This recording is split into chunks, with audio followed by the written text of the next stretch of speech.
I'm having a barbecue this evening, so I wanted to use this opportunity to talk about summery styles of wine and how to pair them. So let's head on out to the shops.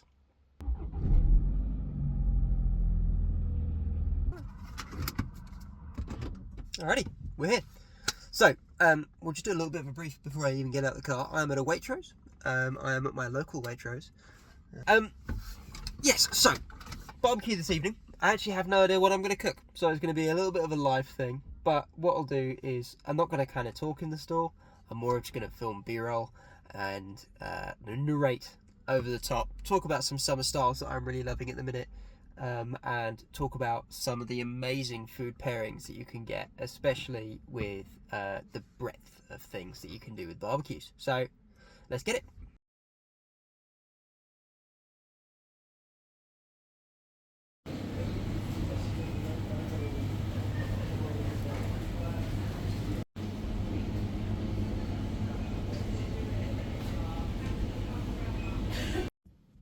So, what do we get?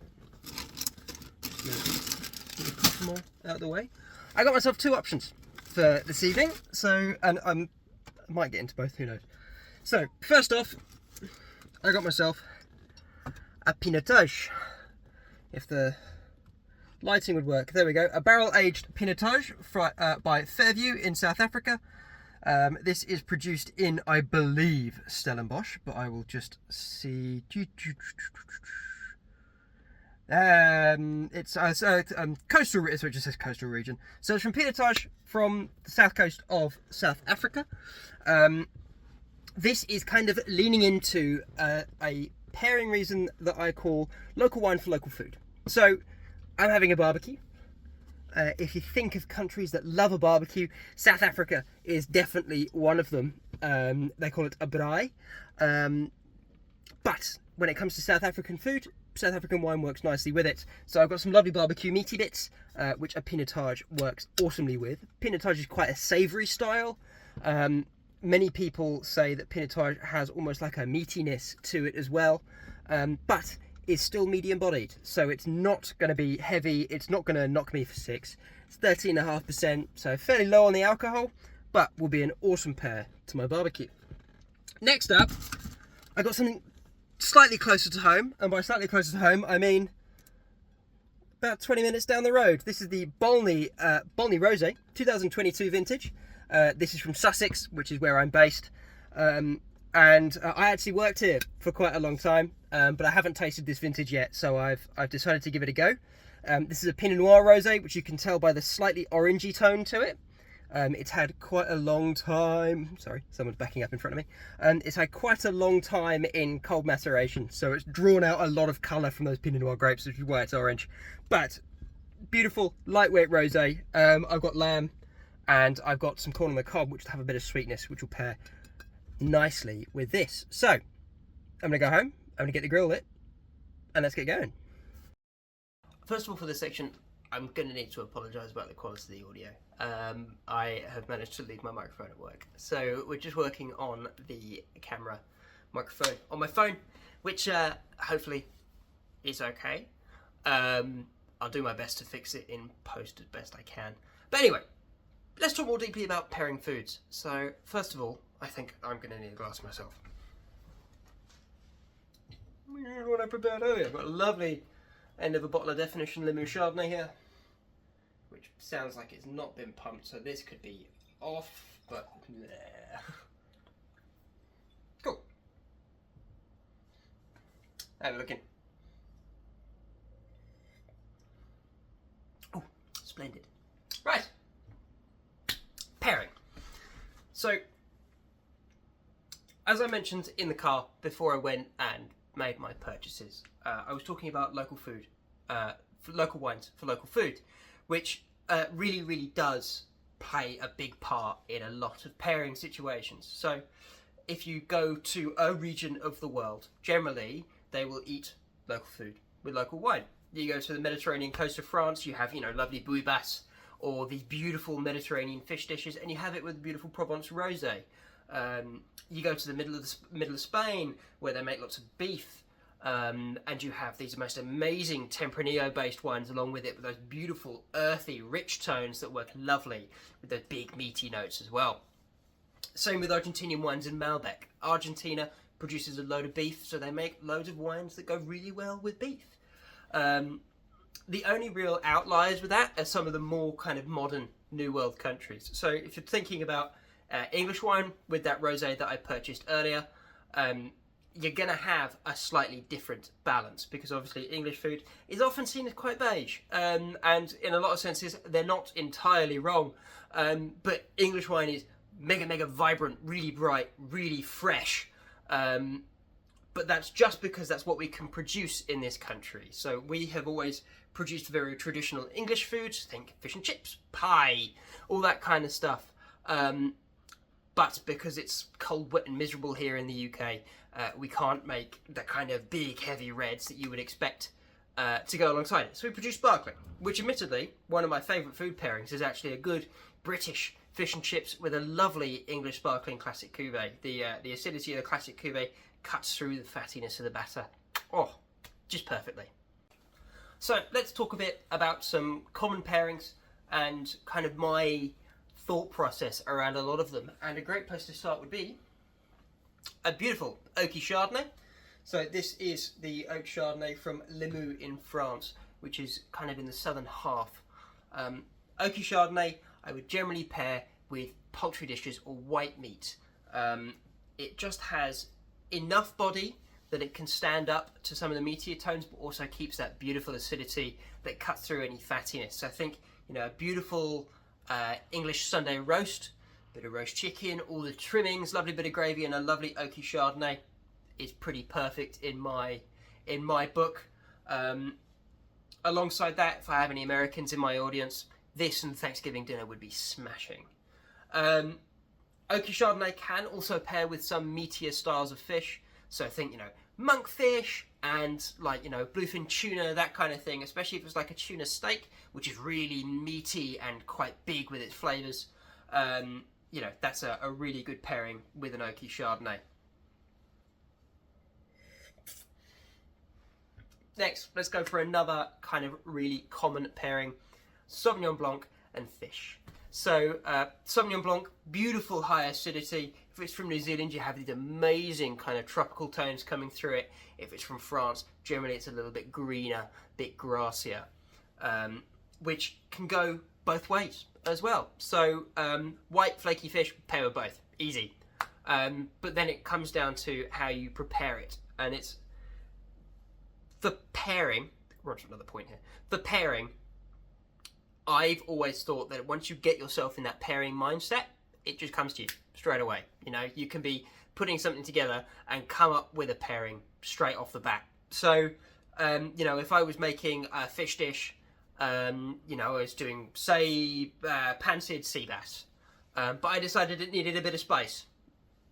You know, I added maybe some harissa or like a spicy salsa, that kind of thing. That would make me lean towards more of the New Zealand style, because the tropical notes in the New Zealand style and the little bit lower alcohol sometimes really works beautifully with spicy notes.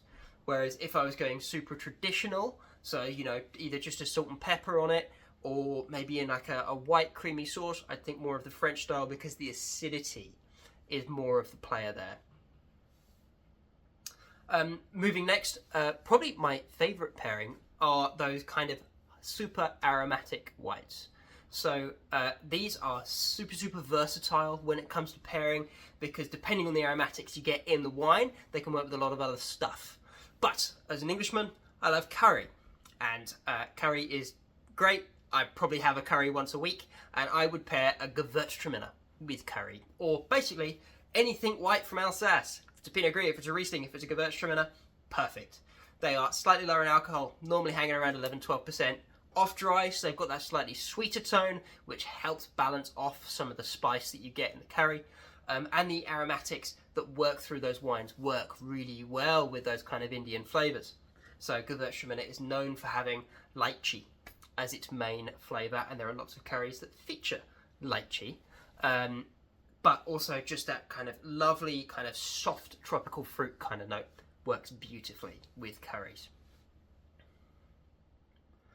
Moving on to some of the reds, we'll talk about two of the biggest pairings on there. So you've got Cabernet Sauvignon, and with this I'm including Cabernet Sauvignon and Cab Sav Forward Bordeaux blends, or cabs from South Africa. Cab from all over the world is generally grown in quite high heat climates, which means you have lots of tannin, lots of depth, big bassy wines, which pair really, really lovely with big heavy dishes. So think Boeuf Bourguignon goes really, really lovely with a beautiful Cab Sav, or a Pinot Noir that's made in quite a warm climate way. So, I mean, Boeuf Bourguignon, obviously, from Burgundy, so Burgundy Pinot Noir works great with Boeuf Bourguignon, but as does a Cab Sav. Those beautiful high tannins, that high acidity, that lovely dry black fruit notes that you get in those wines works amazingly with those big, kind of bassy, hearty meat dishes. Basically, anything you'd eat in the winter that's not Christmas dinner, Cab Sav. That's a good, safe bet. And then we can talk about the other side of the coin, Merlot. So Merlot, I would generally say, can be a little bit on the lighter side sometimes. So if you have a Merlot-based Bordeaux blend, like a Saint-Emilion or a Pomerol or a Listrat Medoc, I would generally have it with some of those kind of half and half meats. So game, so venison, wild boar, guinea fowl, pheasant, that kind of thing goes amazingly with a Merlot. Those kind of beautiful, super rounded fruit notes that are common in Merlots really blend well with those lovely kind of slightly funky, meatier dishes. But also, on the other hand, mushrooms. If you've got a mushroom-based dish, Merlot is an absolutely fantastic pair to that. Mushrooms are super, super umami, which is the flavour style that makes things taste savoury. You'll find umami coming up a lot in Asian cuisine because soy sauce is what is kind of quote-unquote umami. But you also have like bonito flakes in Japanese cooking, and mushrooms. Mushrooms are a great source of that kind of MSG, kind of umami, meaty tones, which you can treat mushrooms with in a pairing sense in pretty much the same way as you would treat any red meat. If you're having a nice lean steak, you can work in the same way with a mushroom. Now, everything that's come up in this video is generally my opinion, and that is absolutely fine. Everyone has a completely different palate. Everyone kind of perceives wine in different ways. And there's one thing that I think a lot of Wesset books do that worries me, is that it's forcing everyone to taste in the same way. Yes, there are blind tastings, so you can identify the flavours that you quote-unquote should be identifying in a wine. But from my perspective, as someone who's been on kind of the front line of service of wine for a long time, I've been in the hospitality industry for a long time, I'm now in wine retail. Everyone's palate is different, and everyone will pair stuff with different stuff, Some people focus on different flavours, and those different flavours work together in their heads, because obviously as we taste stuff, those connections are made in our brain, between our brain and our tongue, and when those flavours come up again, that connection fires, and your brain goes, oh, it's that. So, for instance, let's take English Bacchus, because English Bacchus is a very distinctive grape, which a lot of people will say you get notes of nettle, lemongrass, gooseberry, and lime in English Bacchus. Those are the four kind of generality tasting notes in there. Up until about 2 years ago, I hadn't tasted nettles or gooseberries. So I was saying it and actually having no idea what I was tasting. And was coming up with completely different tasting notes to what was being suggested by the quote-unquote wine experts who were writing the tasting notes for this. So basically my main point is, do not be afraid to experiment, Wine is completely subjective. Everyone has completely different opinions on what wine should taste like. Everyone has different perspectives.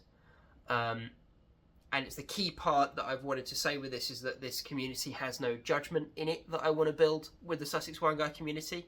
And I don't have any judgment. Everyone tastes stuff in different ways. Everyone's brain works in different ways. And so flavours and smells come differently to people. So the key point to take away from this is, don't be afraid to experiment. You know, I'm on TikTok. Everybody's who's probably here has probably come from my TikTok because I'm doing a lot of kind of cross-pollination between the two.